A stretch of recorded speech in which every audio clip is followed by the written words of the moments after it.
Why don't we turn the sun off during the day sometimes? What? So you know how we turn off the sun during night? Yeah, I know. So why don't we just do that during the day? So it's not so bright during the day. Exactly, that's the kind of mindset we need to be having. Dude, that's actually really smart. I know I am. Anyway, I think we had it right before when women couldn't vote. I couldn't agree with you more.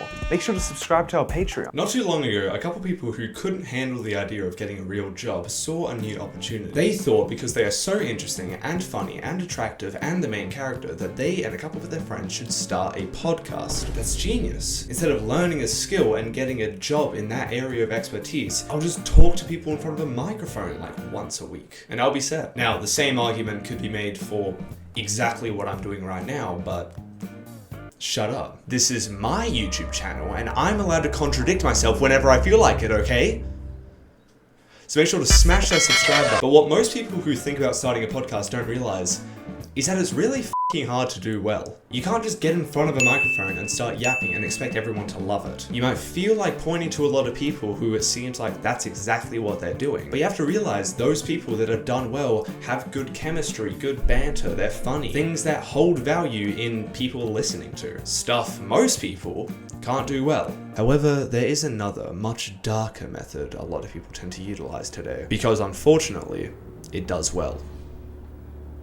Rage bait. Rage bait is one of my least favorite things because that is entirely what it exists to do. The most common example of this is people will make podcasts including these three things: alpha males, attractive girls, and a wild card. The wild card usually paired with an attribute that is considered pretty controversial. All of which exists to bait engagement from people. Is either 14-year-old boys wanting to be like these alpha men, genuinely enjoying what they're listening to, which is bad. Middle-aged men thirsting over the girls and revealing clothing, which is bad. Or people getting upset or angry or supportive or happy or sad or any emotion about the wildcard. And what do these reactions serve to benefit the people on the screen? Engagement. They'll post a clip of the podcast to TikTok or Instagram Reels. And no matter what you feel about it, people will usually comment. Someone might be upset with what someone is saying or doing on the podcast, hence the rage bait. Then other people will comment saying that they're upset that other people are upset. So they'll comment about their comment. But then someone else is like, hold on, no, the first guy has a good point. So they'll comment about the comment, commenting about the comment, which of course someone else is then like. Do you see the problem here? It doesn't matter what you feel about what is being said or shown, they will get what they want. And now I feel like an idiot having watched that entire video, so I'm now in a bad mood, something that rarely happens when I'm online. I'm so pissed that I write an entire video script about it that I'm currently making.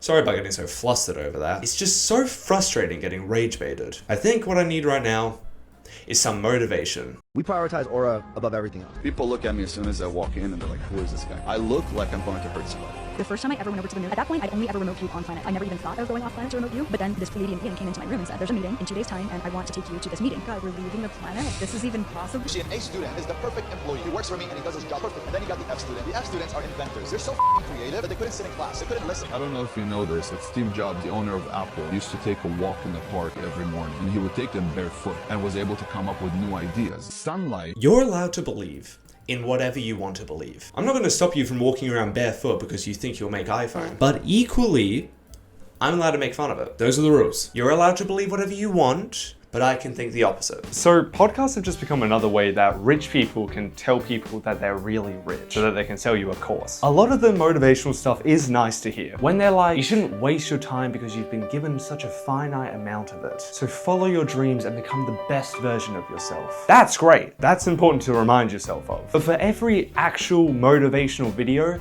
there are 100 videos that's like, When I called them, I asked for $250,000. As you guys could understand, $250,000 is not much money. But when I called the bank and said, hey, I'd like to pick up $250,000. So then I said, look, I need just $250,000 and it's not that much money. And the bank pretty much told me, Ben, it might not be a lot of money for you, but it's a lot of money. dude, that's so sad. To feel that you need to be viewed as that successful that you purposefully make really tone-deaf remarks like that. I really hate a lot of these videos because the people saying about making money and how to make money, how they made money is by telling you to make money. That's so dumb. So I can be rich just by telling people that I'm rich? Well, guess what?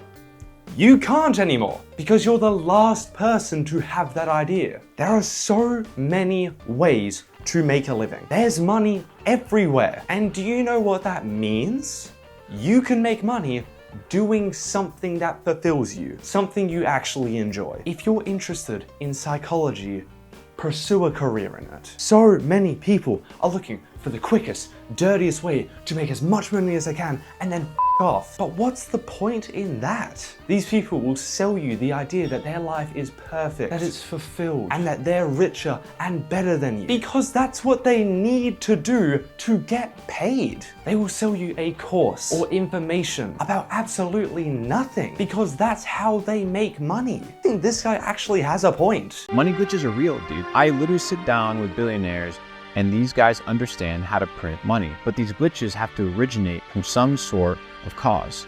Cause equals effect. You need to be able to figure out what is the cause of a problem and where can you provide a solution. That is a f***ing money glitch. Getting paid for telling people that you're already rich. That's just sad. How about, instead of just expecting money to come your way, learn a skill you have an interest in. Also, what the hell was she on about? Aliens took her to space for a meeting.